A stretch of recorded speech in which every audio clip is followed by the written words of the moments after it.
इतले बेगीन करपाची कांय गरज ना.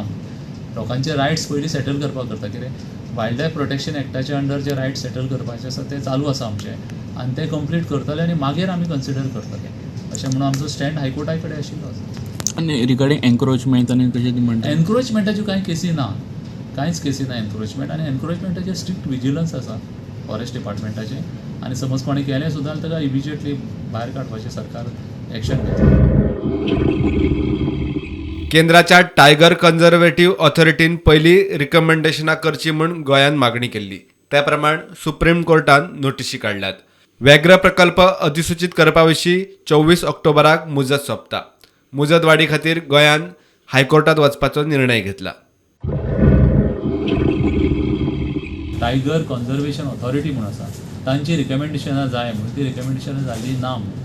जो मेरेन ती रिकमेंडेशन ना तो मेरेन नोटिफिकेशन दिवंक शकना म्हणून अशें आमचें म्हणणें आसा. तर तें त्या बाबतींत सुप्रीम कोर्टान नोटीस काडल्या सेंट्रल गव्हर्मेंटान आनी त्या टायगर कन्झर्वेशन ऑथॉरिटीकूय काडल्या. सो ते येतले आनी रिप्लाय कितें फायल करतले ते पळोवया. आनी फुडली दुसरी गोश्ट अशी आसा की आमी सद्या जो टायमलायन आसा पळय 24 जी टायमलायन आसा ताका लागून एक्सटेंशन एप्लिकेशन आमी हायकोर्टान फायल करता. प्रुडंटा खातीर चेतन गवस.